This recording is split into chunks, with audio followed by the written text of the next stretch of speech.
Y llegamos ahora al tercer capítulo de Esdras, y aquí notamos que trata de la reedificación del templo en Jerusalén. En otras palabras, podríamos indicar que el altar había sido reedificado y que los cimientos del templo se habían colocado. Vamos a ver eso en un momento, al entrar en este capítulo 3. Comenzaremos leyendo el primer versículo. Vimos hace un momento que casi 50,000 personas habían regresado en el primer grupo. En la siguiente delegación habría unos 2,000 que regresaron bajo el liderazgo de Esdras, y aparentemente hubo otros que lo hicieron por diferentes métodos y que elevaron a unos 60,000 el número de los que regresaron. Tenía que haber varios millones de personas en esa época, pero la mayoría había permanecido en la tierra de Babilonia y en otras zonas, en lugar de regresar a la tierra prometida. Bien, leamos ahora el versículo 1 de este capítulo 3 del libro de Esdras. Cuando llegó el mes séptimo, y estando los hijos de Israel ya establecidos en las ciudades, se juntó el pueblo como un solo hombre en Jerusalén. Hay algo que se destaca claramente aquí, y es que hay un período de tiempo que ha pasado entre el final del capítulo 2 y el principio del capítulo 3. Notamos que el capítulo 2 terminaba cuando los hijos de Israel regresaban a su tierra. Y vemos que ellos habían traído con ellos una gran riqueza que se les había entregado para que reedificaran el templo y para que restauraran su tierra. Aparentemente, durante ese período que pasó, la gente se dedicó a edificar sus propias casas. Veremos más adelante, cuando lleguemos al libro de Ageo, que él los reprendió por haber edificado sus propias casas en lugar de haber edificado el templo. Bien, todo ese tiempo ha pasado, y ahora vemos que ellos se reúnen luego de un período de tiempo. Puede que hayan pasado semanas o meses, o aún pueden haber sido unos 2 o 3 años. Pero veamos en los versículos 2 y 3 lo siguiente. Entonces se levantaron Jesúa, hijo de Josadac, y sus hermanos los sacerdotes, y Zorobabel, hijo de Salatiel, y sus hermanos, y edificaron el altar del Dios de Israel, para ofrecer sobre él holocaustos, como está escrito en la ley de Moisés, varón de Dios. Y colocaron el altar sobre su base, porque tenían miedo de los pueblos de las tierras, y ofrecieron sobre él holocaustos a Jehová, holocaustos por la mañana y por la tarde. Ahora hay varias cosas hermosas que se destacan en este pasaje de las Escrituras. Vemos que ellos habían buscado en las Escrituras y que habían hallado escrito, note esto, en la ley de Moisés, varón de Dios. Y cuando encontraron esto escrito, no había allí ninguna controversia. No había ninguna opinión disonante. La Biblia era su autoridad y por tanto no había nadie que tratara de desviar las cosas por medio de sus propias ideas o por sus propias opiniones. Ahora este es un gran principio de mucha importancia para nosotros ahora mismo y tiene una aplicación para nuestras propias vidas. No es hoy lo que los hombres piensan, ni tampoco es lo que los hombres están diciendo, ni lo que yo estoy diciendo, sino que es lo que la palabra de Dios dice, lo que tiene autoridad. Las Escrituras son todo suficientes. Ellas contienen, creemos, toda la instrucción necesaria para la guía de aquellos que quieren ser fieles a Dios en cualquier período en particular de la historia de la Iglesia.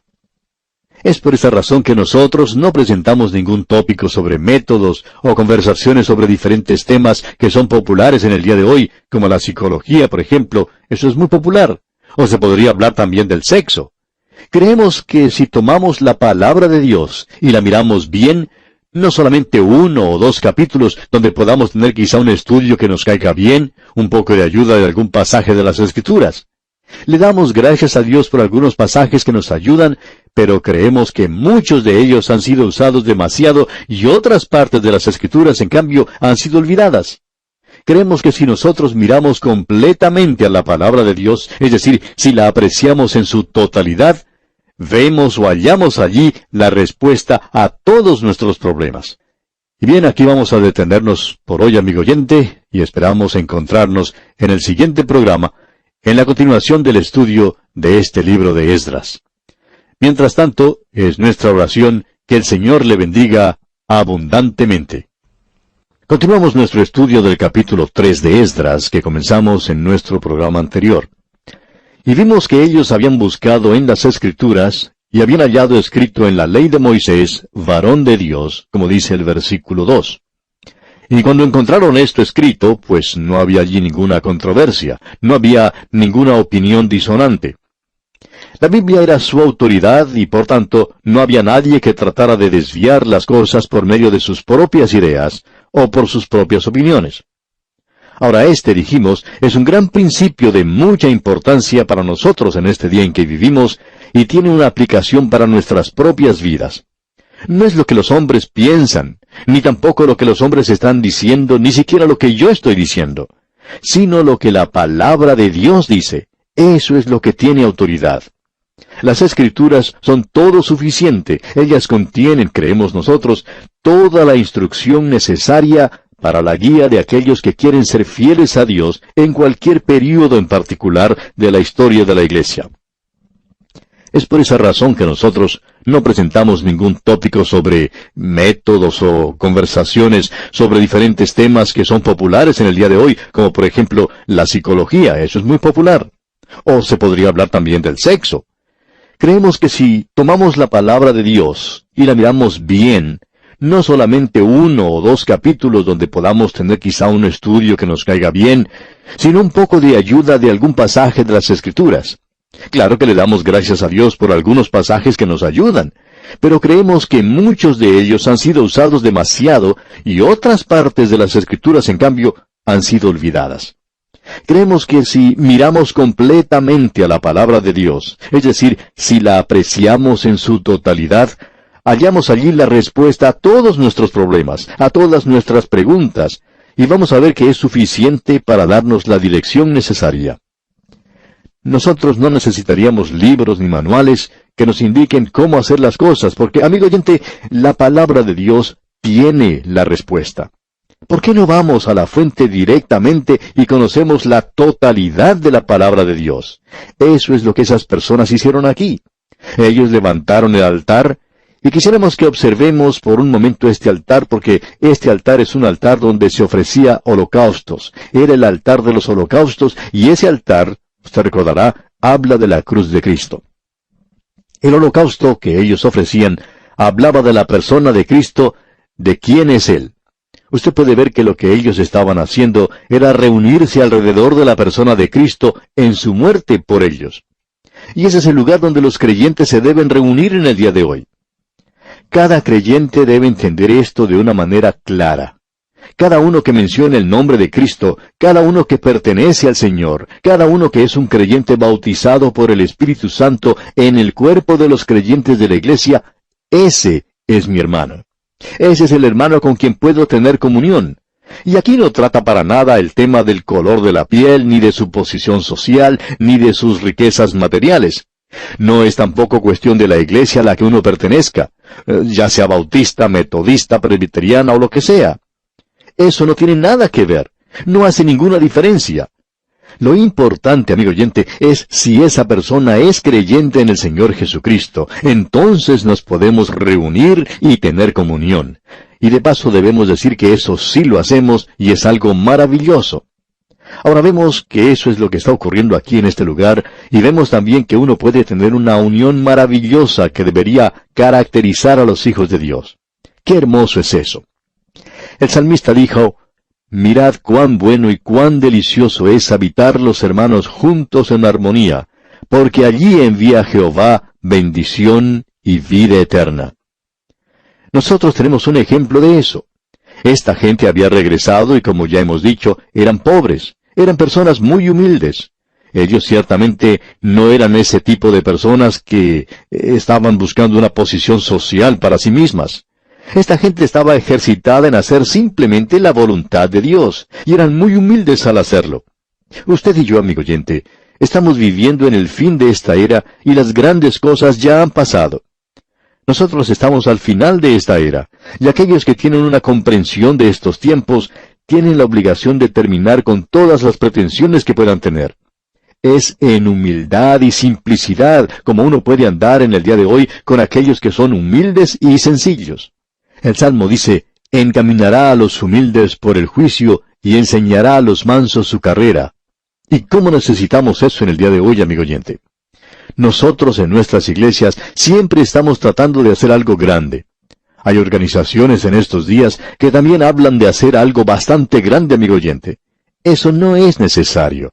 Lo que sí necesitamos, amigo oyente, es reunirnos alrededor de la persona de Jesucristo. Y eso es lo que esta gente ha hecho aquí. Continuemos ahora leyendo los versículos 4 y 5 de este capítulo 3 de Esdras.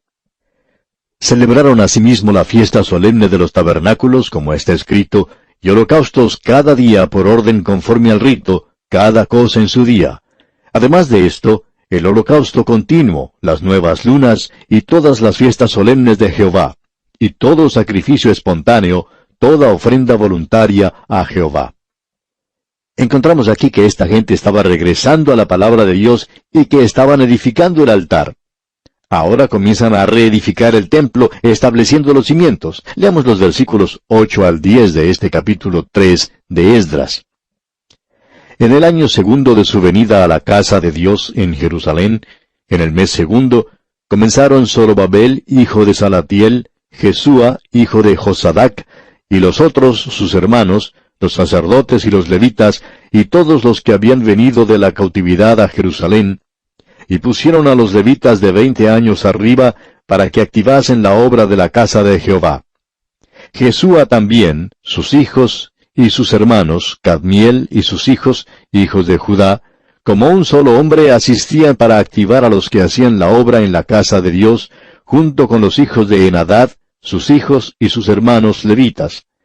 Y cuando los albañiles del templo de Jehová echaban los cimientos, pusieron a los sacerdotes vestidos de sus ropas y con trompetas, y a los levitas hijos de Asaph con címbalos, para que alabasen a Jehová, según la ordenanza de David, rey de Israel.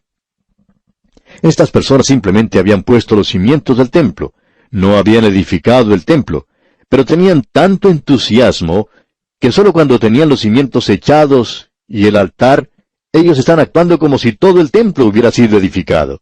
Y tienen una reunión de dedicación y un tiempo de alabanza, con cánticos de alabanza a Dios. Esto era para ellos una experiencia de mucho júbilo. Veamos ahora el versículo 11. Y cantaban, alabando y dando gracias a Jehová, y diciendo, porque Él es bueno, porque para siempre es su misericordia sobre Israel.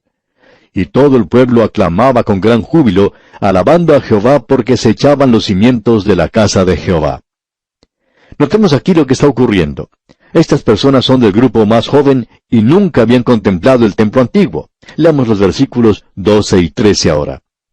Y muchos de los sacerdotes, de los levitas y de los jefes de casas paternas, ancianos que habían visto la casa primera, viendo echar los cimientos de esta casa, lloraban en alta voz, mientras muchos otros daban grandes gritos de alegría. Y no podía distinguir el pueblo el clamor de los gritos de alegría de la voz del lloro, porque clamaba el pueblo con gran júbilo y se oía el ruido hasta de lejos. Ahora aquí había dos grupos. Uno estaba formado por los más jóvenes, y ellos, como dijimos, nunca habían visto el templo edificado por Salomón, y esto era algo completamente nuevo para ellos. Y en toda su juventud y entusiasmo están alabando a Dios, y el Señor los bendice. Luego tenemos el otro grupo, formado por los ancianos, los jefes de casas paternas, los de la vieja guardia, por decirlo así. Ellos recordaban el templo de Salomón, y eso había sido una cosa muy hermosa. Y pensamos que muchos de estos ancianos se dirían unos a otros, esto no es nada, tendrían que haber visto lo que era el templo de Salomón. Los jóvenes estaban cerca de ellos y posiblemente estaban tratando que ellos escucharan lo que decían. Esto, por supuesto, no les daba mucho ánimo ni entusiasmo a los jóvenes, eso es seguro. Y esa era una de las cosas que Dios tuvo que sobrellevar, y era el desánimo y la desilusión que llegó sobre estas personas a causa de los ancianos que hablaban de esa manera. Como resultado, encontramos que el profeta Ageo le dice a la gente que Dios había dicho que sigan adelante, edifiquen, Dios está con ustedes. Él no estuvo en el otro templo al final de su existencia. La gloria del Señor, la gloria Shekinah, había abandonado ese lugar.